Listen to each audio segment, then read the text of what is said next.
Hey,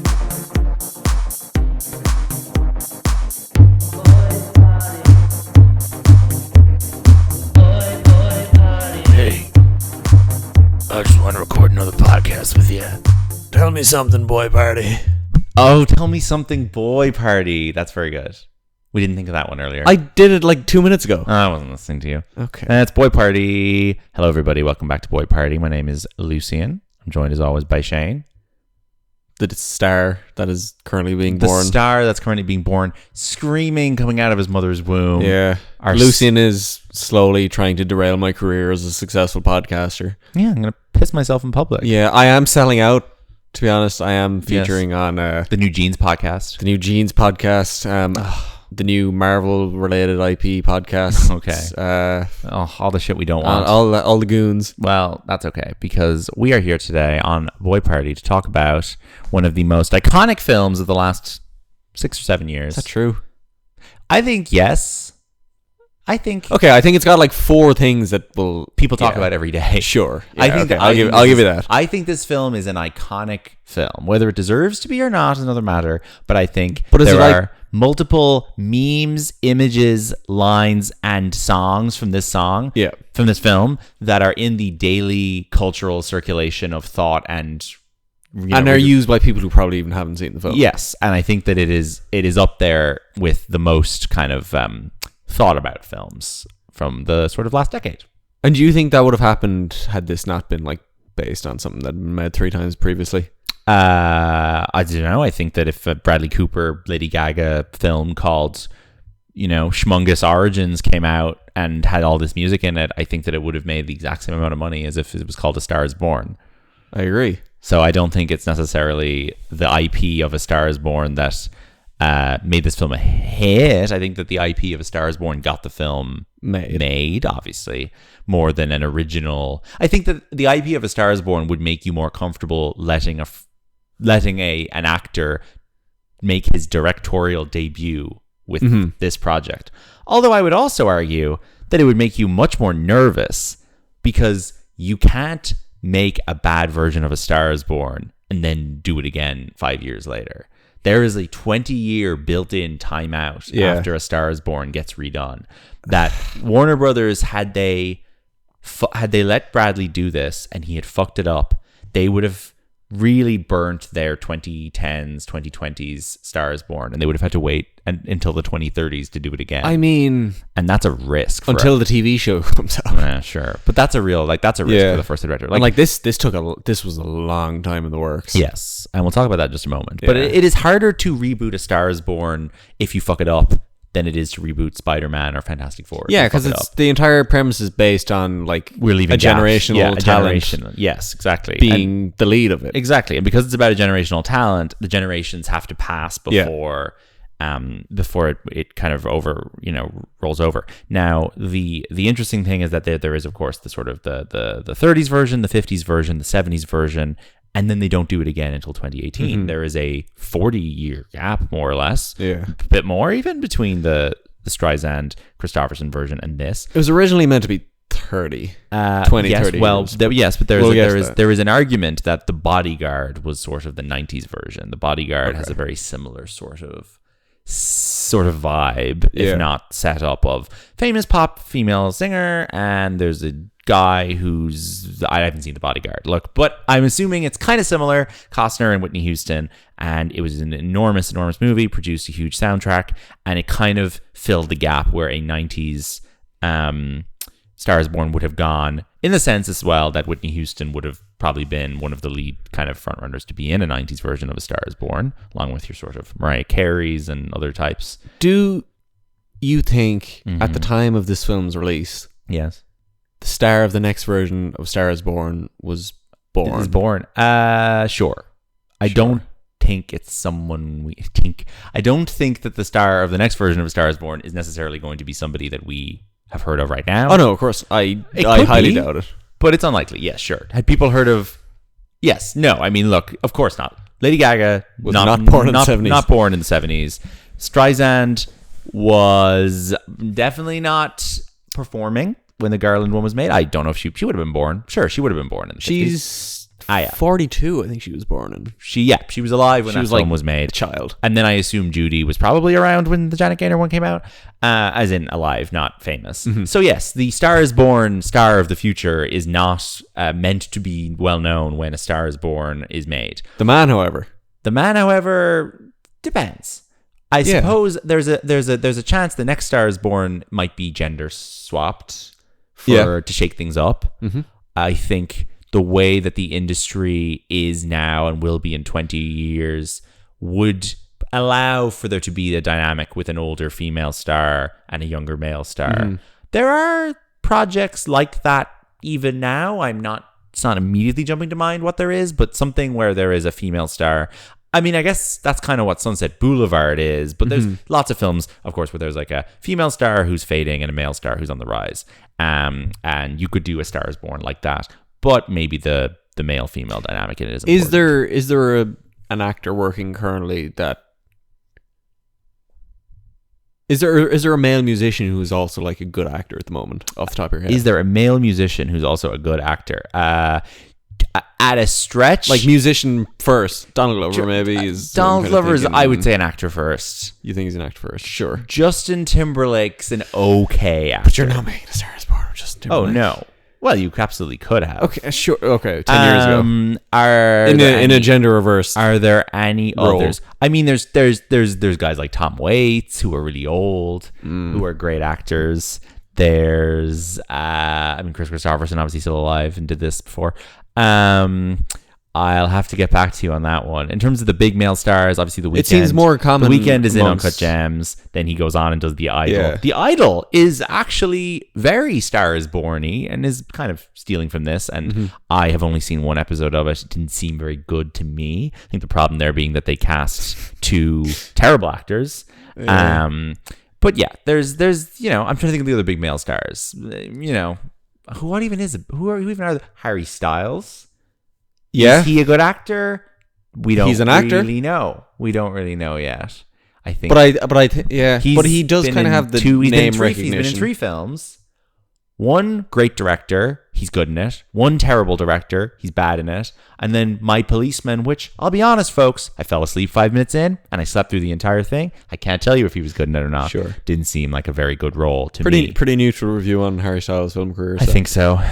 This is Boy Party, the podcast that tackles cinema's most legendary team-ups. Films where 2 or more major stars shared the screen and battled it out for screen time. Top billing, the fatter paycheck, and the most acclaim. This week, we have an interesting case where we're talking about one major movie star and one major music star, which kind of shakes things up a bit because Lady Gaga this is not her acting debut by any means. This is maybe the 4th or 5th thing she's in as an actor, but she certainly is coming into this movie as a star of the music world rather than the film world. Now, when this film was being made, I remember seeing in the news that Lady Gaga is going to be credited on this film as her real name, Stephanie Germanotti, and I remember thinking, that's really lame. Why would you bother? Just put Lady Gaga on the poster. Yeah. This is a safe bet, and that is what they ended up doing, and I'm so glad they ended up doing that. I think it would have been so lame to... Like, if she acts under the name Lady Gaga, who cares? Like, who she cares? Does. That's so... Yeah. It's so silly. Like,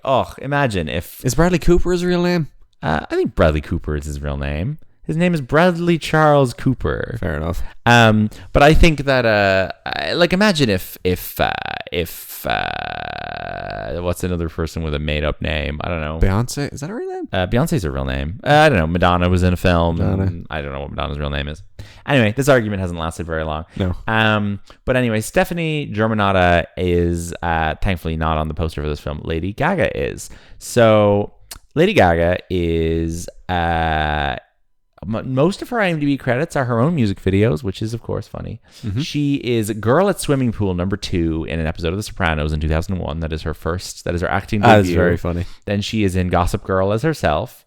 And then she is in Men in Black 3 on a monitor in the background. She's in The Simpsons. And then she makes her proper film debut in Machete Kills, the Robert Rodriguez sequel in 2013, which she is on the poster of, in a very 20 early 2010s Lady Gaga style. Oh my God, her bra has something crazy coming out of it. What a crazy costume. Over the top, hyper stylized costuming. This was, of course, how we all knew Lady Gaga in the the fame monster Born This Way era that she was in. Then she is in Sin City, A Dame to Kill For. So she's picked Robert Rodriguez out as her directorial collaborator. She's in that small. Yeah, I'm looking at Sin City. Yeah, it's not right now. What were you gonna say? Just 1-star reviews across the board. Sure. Then she's in American Horror Story as like the lead. In 2015, she is the lead of American Horror Story Hotel, which is a really fun kind of bit. I think that's a fun way for her to like test herself as an actor. Sure. And then the next thing she's in after that is A Star Is Born. And since then, she has been in House of Gucci. It's the only film she's been in since. And in 2024, she will star opposite Joaquin Phoenix in a little film called Joker Folie à Deux, a film that is reported today to have cost $200 million, even though the first movie cost 70. And it is... Is it a musical? It is a musical Good. of some sort. And it is, of course, directed by A Star Is Born producer Todd Phillips, frequent collaborator of Bradley Cooper, and Bradley Cooper in return produced Joker. Yep. And has an Oscar nomination for producing Joker, which is really fun. Yeah. So Good for him. Lady Gaga's box office total to date is a grand total of $750 million. It's okay. How much of that is from A Star Is Born? 431 million. Gucci 147, Yeah. and then everything else is in the 2 digits. Now, Fair enough. do you want to guess for me Bradley Cooper's total worldwide box office? Okay, well, the Hangovers are pulling in a bit of cash there. Sure. American Sniper Something's did gonna money. there's something here that's gonna catch you out. So is an animated voice. It's Guardians of the Galaxy. Yeah. He's in 3 of those. Okay, so I'm gonna have a guess that the 3 of those total to 2 billion, roughly. I don't know. Guess his total number. 6 billion. Bradley Cooper's films have grossed $13 billion. Oh my days! Because the man is in Avengers Endgame, Avengers Infinity War, 3 Guardians, Thor: Love and Thunder, Hangover 2, American Sniper, The Hangover, A Star Is Born, Hangover 3, American Hustle, Wedding Crashers, Silver Linings Playbook, Yes Man, Valentine's Day, The A-Team, and we're still in the 150 million plus range. And then Man's we a get movie to star. The Mule, Limitless, Joy, Good War Lord. Dogs, All About Steve, Paceman Behind Burnt Licorice Pizza. That is a movie star. Now, the Rocket Raccoon performances, they don't count. They don't count. He's good in those movies. He's very good in those movies. But I think they count in count. the Guardians films. Anything else? I No. don't think anyone has ever gone to see a Guardians of the Galaxy film because they were a Bradley Cooper fan.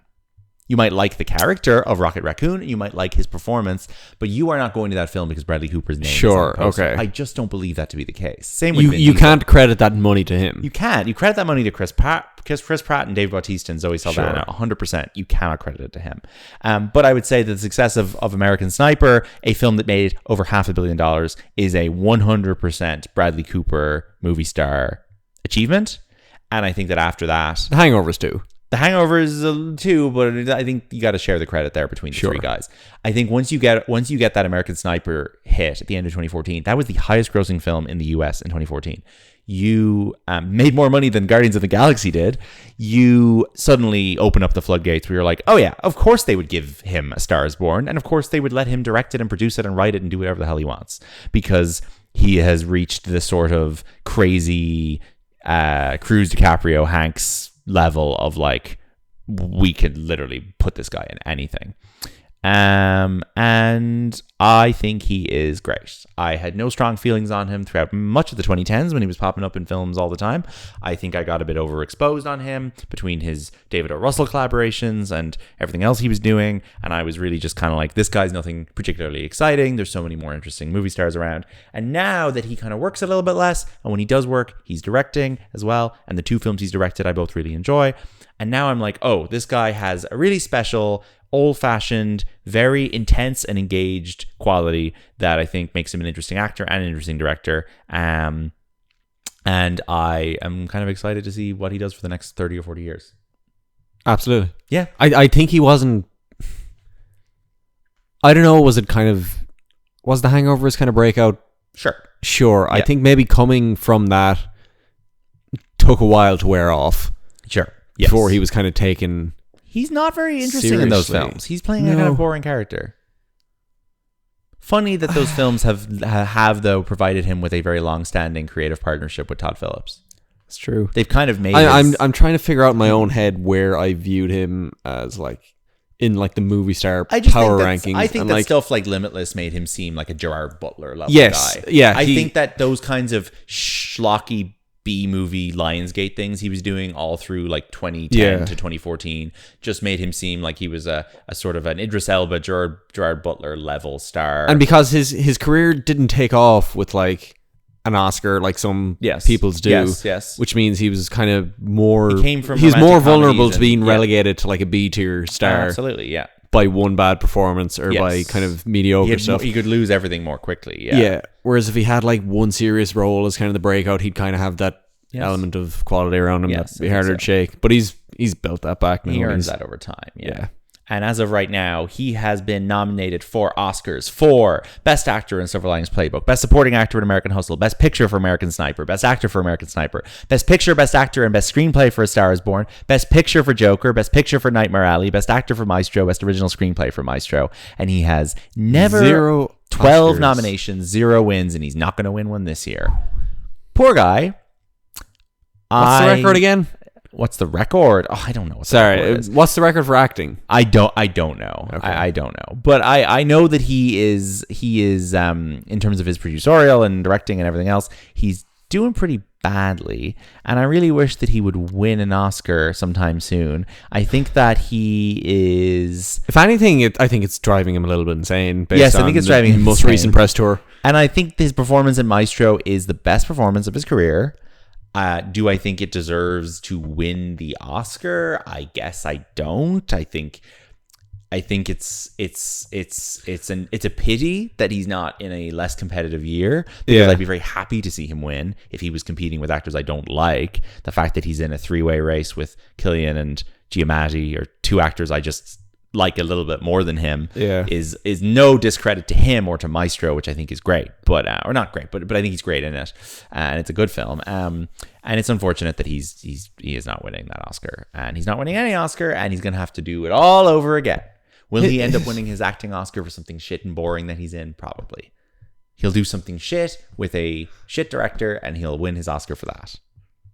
That's how. As not an apology Oscar, but it'll be up Oscar the times they didn't give it to him. Yeah, I think he should have won Best Actor for A Star Is Born. We ran through the list that year. I don't think it was very good. The Best Actor list that year. The Best Picture list was quite poor. Best Picture list was quite poor, but I think you'll find that the Best Actor list was even worse. Oh, his competition that year was Rami Malek. No, is that the Bohemian Rhapsody year?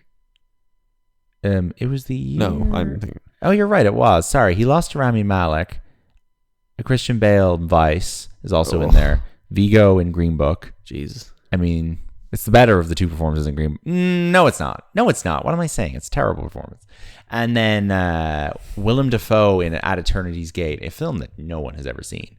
I think that a lot of cool guys, but a lot of bad performances. Yeah, those are all guys I like, honestly. Yeah. Even Rami Malek at a stretch, but God, he should have won that year. He really should have won that year. If Jackson Maine was a real person, he would have won. You think so? Imagine if the roles were flipped and Freddie Mercury was a fictional character and Jackson Maine was real. He's beaten Rami Malek in that race. Yeah. He just didn't have the sympathy. People don't feel bad for Jackson Maine because he's fictional. And you know what? I guess that is how the world should work. Lady Gaga, meanwhile, has been nominated for Oscars for a song called Till It Happens to You that I've never heard, from 2016, from a documentary called The Hunting Ground. She won for Shallow. She was nominated for Best Actress for this film. And then she was nominated for Song again for the Top Gun song. Why can't Bradley Cooper claim an Oscar for Shallow? Because he didn't write it. Oh, it's a writing credit. It's not like a mixed performance kind of. No, they don't give it to the singer. No. Okay. That award was won by Mark Ronson, Lady Gaga, Andrew Wyatt, and Anthony Russell-Madden. Oh, if he just sat in the room for a day. Mark Ronson's going to be pulling in the Oscars now. Yeah. Although he's not involved in the Billie Eilish song, so he might not win one this year. But I think I'm Just Ken could still pull a quick one and win that Oscar. So this film comes out in 2018 after many years of development, where Clint Eastwood's trying to make it with Beyonce, and then that eventually turns into Clint Eastwood and Bradley Cooper. The Will Fetters, writing it in 2012, said the script was inspired by Kurt Cobain. Interesting. I mean, there's a little bit of Kurt Cobain in this, but not really. He's not Kurt Cobain. Like, that's where my mind jumped to when you were like, if Jackson Maine was real, and I was trying to think of this guy's music does not sound like Kurt Cobain's music. He's far too southern. He's far too. It's a different genre. As it's I not said, grungy. it's roots music. It's not grunge by any means. You could do a cool grunge Stars Born, but it would be too depressing because he'd have to be a drug addict from the start, and it wouldn't be alcoholism. He'd be on hard drugs from the start. Sure. That's the problem with grunge culture. The film would just be unimpenetrably depressing. At various points, people like Christian Bale, DiCaprio, Cruz, Johnny Depp, Will Smith, Rihanna, Jennifer Lopez, Shakira, Janelle Monáe, Selena Gomez, Demi Lovato, Kesha were all attached at various points, or considered, not attached.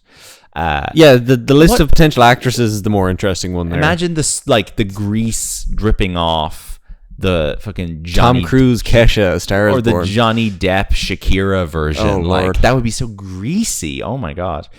And then Cooper, when he wanted to direct it and didn't want to star in it, he wanted Jack White to play the lead.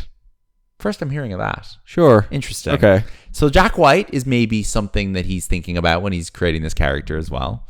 There's a man who's been married to a... Who is Jack White married to? His wife, who was in The White Stripes with him. Oh, she's not the sister. This is a common misconception, is it? Meg White. Meg White's his wife. Meg White was his wife, divorced in 2000. Yeah. Wow, that's interesting. He's married for the third time now. I think so. I always thought she was his sister. Nah. John Peters had to be involved in the film because he held the rights to the material since he produced the Streisand version. Warner Brothers were reluctant to deal with him. He had become a pariah due to his behavior. Oh, God. And they figured out a way to not have his name submitted for the Oscar nomination for Best Picture. That's such an interesting thing to happen as someone who works in this business. And his name is plastered all over the end credits. It is, yeah. Apparently, it literally says a John Peters production at the start. Apparently, he was not nominated for an Oscar for this. And Cooper said that he was able to have a happy and respectful set because John wasn't here. And then Bradley Cooper would, of course, play John Peters 3 years later in Licorice Pizza. Yeah, that's fine. For which he was nominated for another Oscar. No, he wasn't. We just listed all his credits, but he almost was. So, Ray Liotta was in talks for the brother role, maybe. Ends up going to Sam Elliott. I would much prefer Ray Liotta in that role. Rest in peace. But Sam Elliott is... Will they pass as brothers? No. Does Sam Elliott seem like his brother? Maybe a little bit. Sure. Sam Elliott's good in the film. De Niro was in talks for the dad, Turturro, and John Travolta. What the fuck are those three options? Those guys are wildly different ages to play Lady Gaga's father. I mean, yeah, De Niro makes perfect sense. The guy is literally I'm an Italian mob guy. Turturro would have been great. Travolta would have been terrible. I think Travolta would have been on the level of was it Andrew Dice Clay? Yes. Sorry, this is getting crazier. Then they offered Howard Stern the brother role. This is really weird. And then they cast Dave Chappelle. So obviously Cooper got on this thing where he wanted to have a bunch of weird kind of comedy and media guys in it. And of course, Alec Baldwin's in it very briefly and Halsey's in it. Anyway, that's how it came together. Sure. So you end up with Lady Gaga and Bradley Cooper in this film. A good outcome. I think they have a fantastic chemistry. Yeah. I think she's really good in it for someone who's not known primarily as an actor.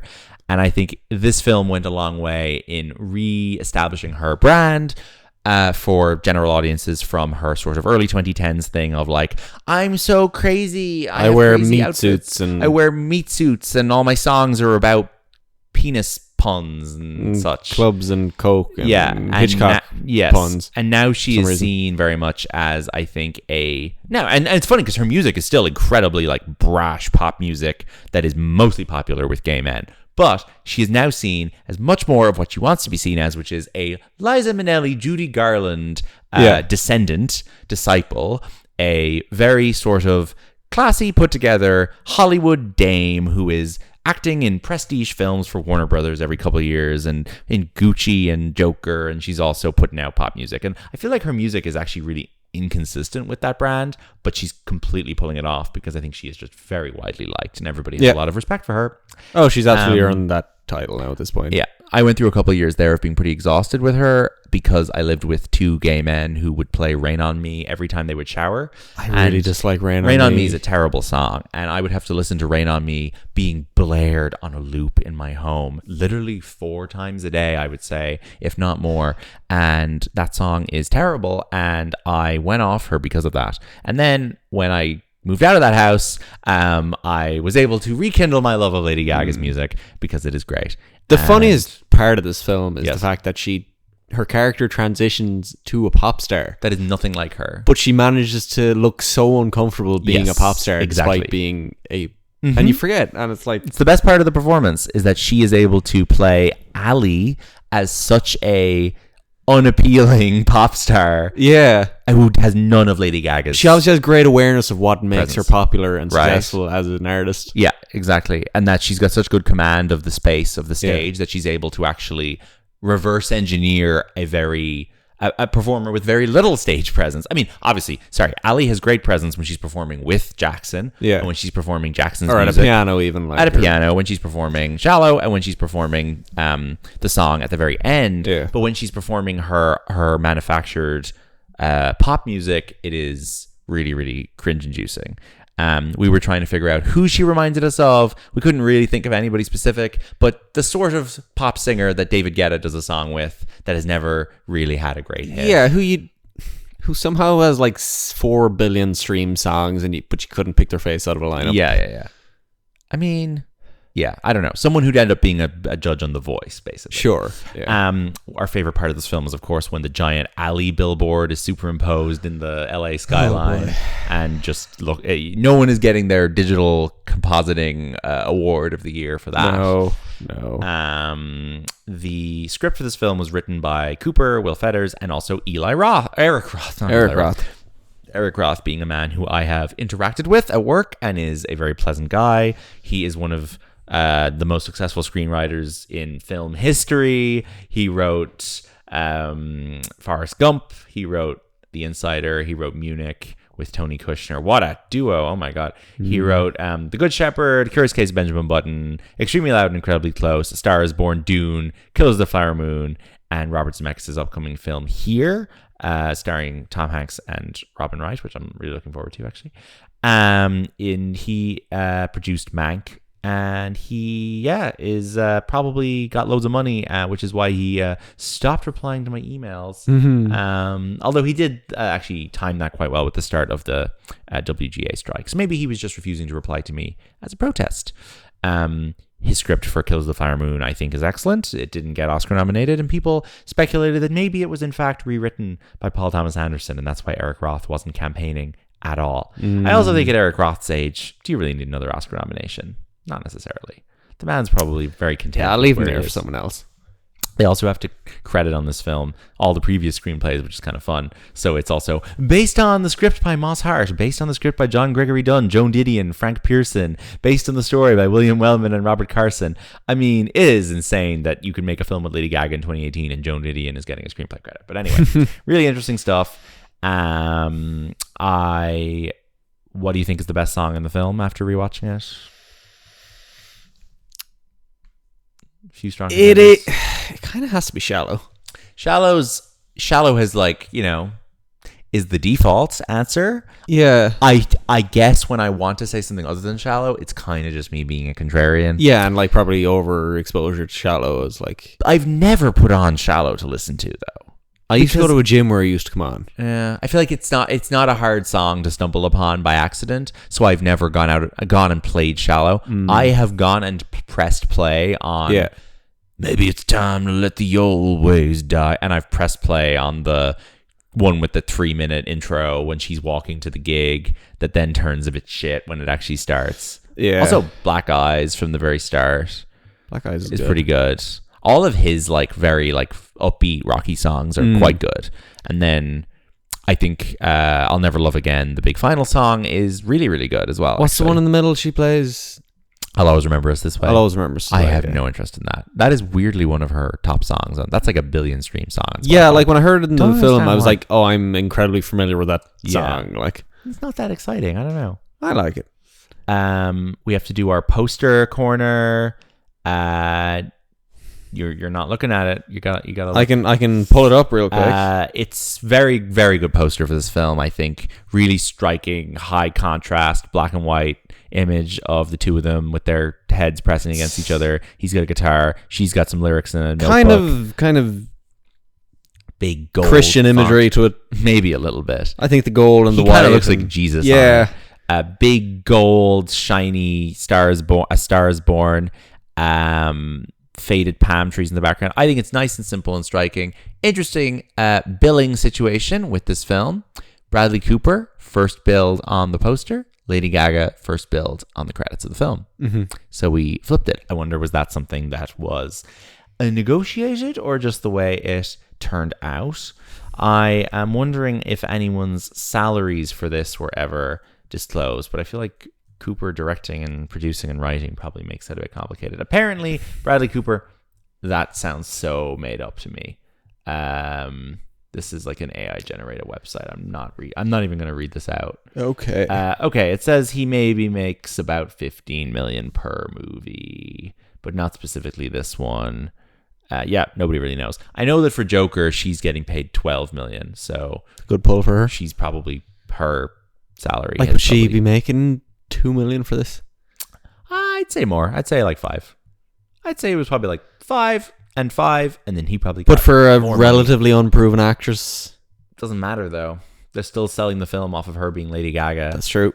And like this film, she's got leverage. She can't, like, if she pulls out, she's hard to replace. She's very hard to replace. You can only and I feel like some of the people you could replace her with that are equally big music stars had already burned their big acting thing. Yeah. Rihanna's done her fucking Battleship and her Bates Motel. Now, obviously, her being on Bates Motel is kind of the same as Gaga being in American Horror Story. But I feel like this being Gaga's big starring role in a real film, a lot of her contemporary. But it's also got to be someone who lines stars. up with Bradley Cooper's kind of his like kind Rihanna of vibe doesn't and fit if this is his idea from the beginning. Yes, I think that she had a lot of leverage with this. Yeah. Okay.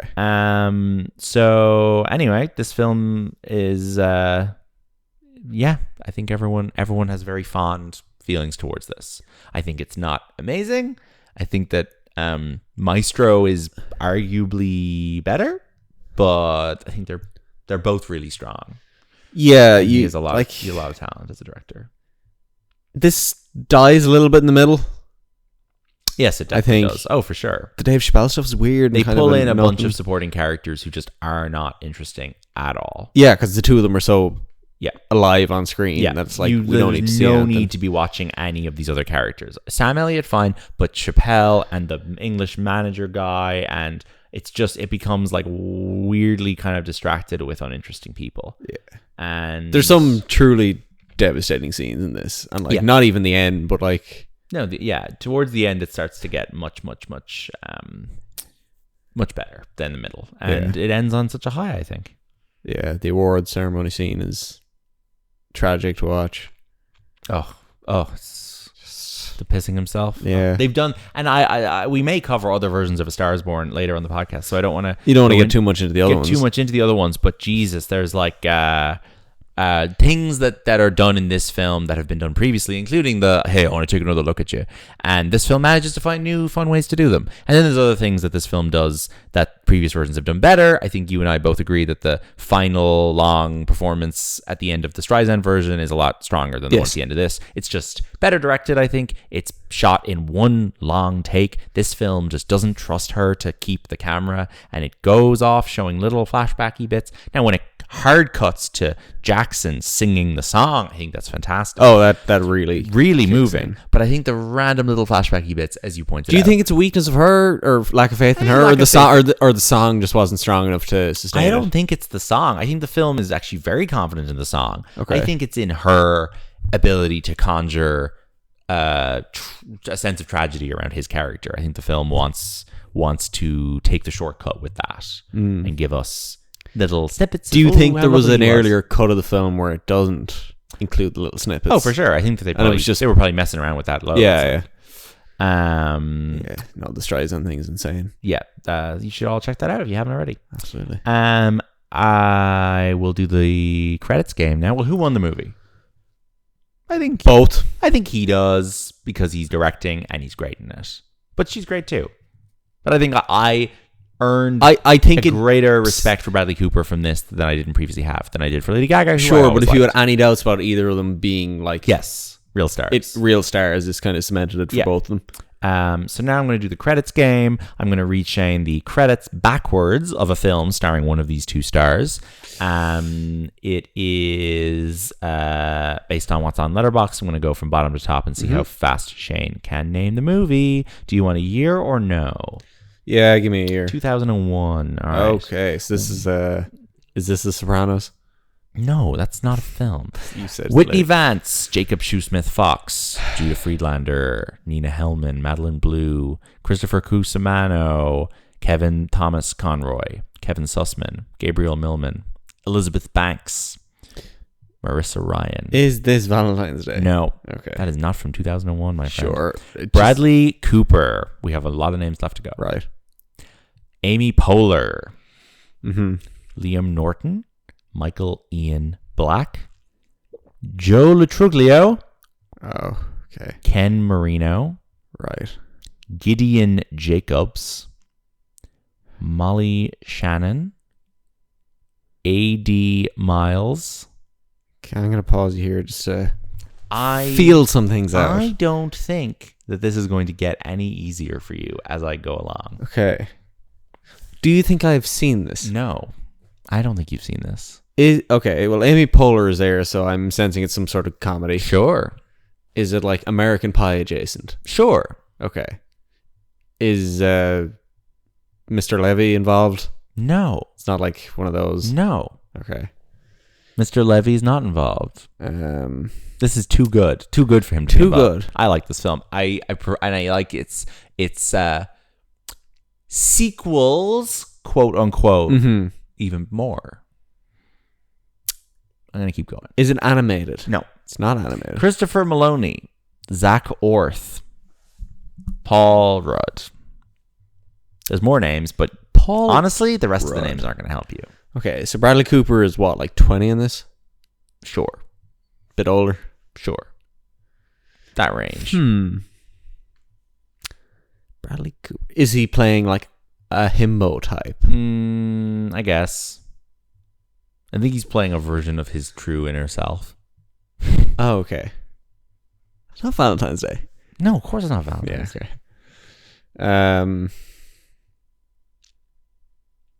This is a film with a very recognizable title. You'll know it when I say it. I'm sure you haven't seen it. It's good. I need to watch it. I haven't seen it in years. 2001. Yeah. Not a time I was watching many new releases. For sure. I was 3. There's no world in which you've seen this, but okay. But I've seen it and I like it a lot. It's you have to seek it out, I feel like, to see it nowadays. Is it aimed at kids? Is it what? Is it a kids thing? No, it's not for kids. It's not for kids. What studio made it? I don't know. Okay, that's a silly question. Who last director? Universal made it. Universal made it. Who directed it? David Wayne. Interesting. Can you give me a rough? Is it a sports movie? No. All right, you've lost. Give me the rest of the names. Okay, the rest of the names are Marguerite Moreau, Michael Showalter, David Hyde Pierce, and Janine Garofalo. Just feed me hints. No, I'm not going to. I'm going to tell you the name. Fine. The name of the movie is Wet Hot American Summer. Sure. You never seen that? No, but I'm aware it's good. And Bradley Cooper came back for Wet Hot American Summer first day of camp. That I had the image of that in my mind as like, okay, it was like a summer camp thing, right? Box office. That's why I was thinking like American Pie. Box they had office. Like do you have the box office, sir? I don't. So this is 5th of October, 2018. Yeah. I saw this film with our friend Gemma in the Lighthouse on, I don't know, a couple days after it opened. Had a great time. But I saw another new movie this weekend, which is going to be at number 1. Mm-hmm. And that is the Sony Pictures movie, Ruben Fleischer's classic Venom. Yes. Another film with an iconic song. Venom, 9/11, Venom. Maybe Eminem could be in the next. They could have done Stars this with Born. Eminem. They for sure could have done Stars Born with Eminem right after 8 Mile. Yeah. Well, he could have been the star. You would have had to do it with like fucking, who's a woman 10 years older than Eminem? Whitney Houston. Yeah. Mary Honestly. J. Blige. I don't know. Sure. Anyway, Venom and Stars Born, a great weekend for American cinema. Both huge hits.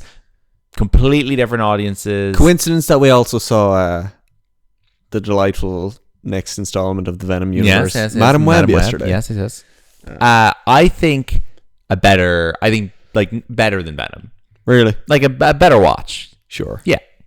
Venom's good, but I think Madam Web is better. Mm-hmm. What was I going to say? Yes, Stars Born and Venom was very Barbenheimer coded. Like A little bit, I you're guess, talking like girl movie directed by Bradley Cooper, boy movie. Tom Hardy plays Venom. I don't know. There's something to it. They were certainly a good piece of counter programming. Yeah. The best we've seen since Pitch Perfect 2 and Mad Max Fury Road. Yep. Good stuff. And number 2 is A Star Is Born. Indeed. Great. Venom made a lot of money. 80 million opening weekend. Fantastic. Pretty good. Really good. What Madam Web make? 20? Madam Web, 15. 15. Yeah. The thing about Venom is that Venom is a very well-liked character. I think so. People yeah. be fucking drawing Venom in their notebooks for 25 years. Yeah, he's like edgy Spider-Man. And also Tom Hardy is much more of a movie star than Dakota Johnson is, I'm afraid to say. Who would I rather watch in a movie? Oh, Dakota Johnson. undeniable. But, I like Tom Hardy. Yeah, same. Venom's great. Venom's got him, Michelle Williams, Riz Ahmed. Incredible stuff. Riz King himself. All right, next up. Yep. ASIB. A Star Okay. Is Born. Sure. Next up, a film we discussed earlier for some reason. We discussed earlier Yep. on this podcast. No, just in daily life. I don't know. This is a film you haven't seen. I haven't talked to you that much today. It's a film that no one has seen. A film that no one has seen. Yeah, it's a film that came up in an argument you had on Twitter today. Oh, something with Zendaya in it. Zendaya is Michi. Oh, it's literally that. Yeah. It's fucking Smallfoot. It's Smallfoot. Oh, good stuff. We were talking about that today. Yeah. Oh, so Zendaya's Michi was from the same time as Star Is Born. Wow, that's throwing me back. And now, Zendaya's according to Michi, the Lady buses Gaga's Ali. driving around Dublin, apparently now Zendaya is shiny. She could be so many things. Zendaya is a star. Right. Carry on. Now, here's a film I have not heard of. Oh, good. Blumhouse horror, I guarantee. Is that not the spooky doll or some shit? Okay, this is this features a boy party A star discussed on this podcast. Mhm. Who could it be? The Rock. No. Kevin Hart. Yes. It's a Kevin Hart movie. This is a Kevin Hart movie where it just, like, the title is just a setting. Oh, God. I don't know what this could be. Is it something to do with a wedding? No. A setting? Yeah, it's just So like... it's called, like, Couples Retreat or something. Sure. Like, I don't know. I'm not going to get it. if I name out some No, cast I may members. genuinely not know what this is. Just tell Tiffany Haddish is the me. female Nope, lead. that doesn't help. They're in everything together. Rob Riggle. What is the film? This is Night School. I remember that. Yeah. I remember the poster is one of them is in a locker. Yeah. Who's in the locker? Kevin Hart's in the locker. Because he's small. Yep. I guess. I remember that film existing. Complete non-film. Certainly a Like- world, if we were desperate, where we could do that as a boy party episode. Oh, 4 years down the line. Worst episode. Get ready. It's not 14 years down the line. 14 years down the line. That Tiffany Haddish is not as big of a star as Kevin Hart. But I think that was the one period in time where it felt like she was. Mm-hmm. Post Girls Trip. Next up, an all-time film name. An all-time film name. Yeah, I think this is sick. It's not Richard Jewell. No. Okay. You I think it's a this is sick something we name? really liked at the time as well. The name. Yeah. Right. Genre, please. Kind of not fantasy. It's like It's not the house with a clock on its wall. it is the house with the clock. Ah, on its good walls. stuff. Speaking of Eli Roth. He directed that. And he's reunited with its star, Cate Blanchett, for Borderlands, which the trailer dropped today, which looks really, really, really bad. Oh, I haven't seen the trailer yet. It looks like what if Eli Roth tried to make a James Gunn Guardians of the Galaxy style thing. Oh, it's not like Mad Max adjacent? With Kevin Hart and Cate Blanchett. Oh, no. It's not Mad Max adjacent. I thought it was... It's very Guardians of the Galaxy Suicide Squad-y. Okay. Yeah. Anyway. Get your bag, Kate. Yeah. Do you agree with my analysis that The House with a Clock in its Walls is a great name for a film? I don't remember you and me ever discussing that it was a good title. Maybe it was just a little I've seen that enjoyment. film. It's okay. Yeah. And the title is quite fun, yeah. Sounds like a book I would have read as a child. Sure. That film is a nice throwback to sort of mid-2000s kids. No, I was going to describe it as a series of unfortunate events type film. It's trying to be, yeah. Yeah. Nowhere near as interesting. No. Blanchett, Jack Black, Eli Roth. Kind of a fun team. Yeah. Jack we got Black? 2018's Haunted Mansion. We need to do a Jack Black boy party soon, but we've covered him on Adam we've and done Ben. him on Adam and Ben. He's just so interesting to me in how he's managed to keep himself relevant with kids. He really has, like what are his boy party movies? Fucking Envy. Yeah. And Jumanji, maybe. Yeah. Shit that we don't want to talk about on this. Yeah, anyway, exactly. It's just interesting that he was huge with kids in the mid-2000s, School of Rock, Kung Fu Panda, and then he starts to lose relevance, and then suddenly he's in Goosebumps, and then he's in Jumanji, and now he's doing a voice in Mario, and there's another Kung Fu Panda, and kids still love him. A new generation of kids now likes Jack Black. Do the new generation of kids acknowledge him as Jack Black? Yes. I'd say he's just a guy that shows up to the Nickelodeon Kids' Choice Awards every year. Yeah, but kids aren't even watching that anymore. He's just big on TikTok now. Yeah, I guess he's a really good sense of how to make kids like him. Is it intentional or is he just falling into it? No, it's intentional, I think. Yeah. I think that was just always something he was happy to take pride in. A lot of respect for Jack Black. Anyway. Yeah. Carry on. We'll do one more. This is like a very soft boy party. Interesting. Like 2 years down. Soft boy party. Two, like, I like a hard boy party. Two like upper B-list actresses. I'd describe them as they're not super movie stars, but they're like popular. They've been in films that made a lot of money. It's not the Reese Vergara movie, no? No, but Okay. you're not... Interesting. Is it a comedy? Yeah. I've watched this. You've watched this. You watch a lot of stuff. Yeah. This is an unusual one for me to have seen, and I think put on I need some more voluntarily. clues. What's the vibe of this? I'll read you the David Sims review. Okay. A fabulous piece of airplane trash made by someone who actually gets how fun the experience of reading airplane trash is. Oh, I don't know. Paul Feig film. Oh, sorry. This is a fucking Anna Kendrick, Blake Lively. Yeah. A simple. It's not a simple plan. No. It's not a simple lie. No. It's a simple. God, I don't know. Favor. A simple favor. Yeah. Yeah. No. That's on the boy party long list. Oh, is it? For Okay. sure. Yeah. We did Paul Feig, obviously, 2 weeks ago. The Heat. Oh, yes. Yeah, haven't seen it, but people really like that film. Mm-hmm. I didn't like it. At the I'm time. not a fan of either of those actresses, so chances are I'll never watch it. But Yeah, we can do it on this podcast. If some friend of ours wants to do it, we'll do it. It felt like a little bit like it felt noticeably worse than the Bridesmaids, Yes. The Heat Yes. type thing. Weird film. Just a weird poster that doesn't look like a comedy. Like the poster Is just this looks like a Vogue cover. Like I like at the time too stylish. It feels like a Netflix just Yeah. churn and burn Sure. comedy, but it obviously got a cinema release. Yep. CB, churn and burn. Yeah. Cool. That'll do. I don't feel like going through any more of the box Perfect. office. Thanks for tuning in, everybody. In the shallow, shallow, we're far from the shallow now. Thank you, everybody, for tuning in to our Stars Born episode. Got 3 more stars to be born at various points in our future. A Stars is born. Janet, Judy, Barbara. We'll get to them all. Just did gals. Barbara last week. What's up, Doc? Tune in for our Golden Boys episode. Have we announced what that is yet? We mentioned it the last time, I think. That episode will be dropping someday soon. the next couple of close to the days, Oscars between now and March 10th. And we'll be covering more great movies coming soon on Boy Party. You can visit boypartypod.com, or you can follow Boy Party Pod on Instagram and Twitter. Thank you, Shane. Thank you all for listening. You're welcome. And I'll always remember us this way. Goodbye.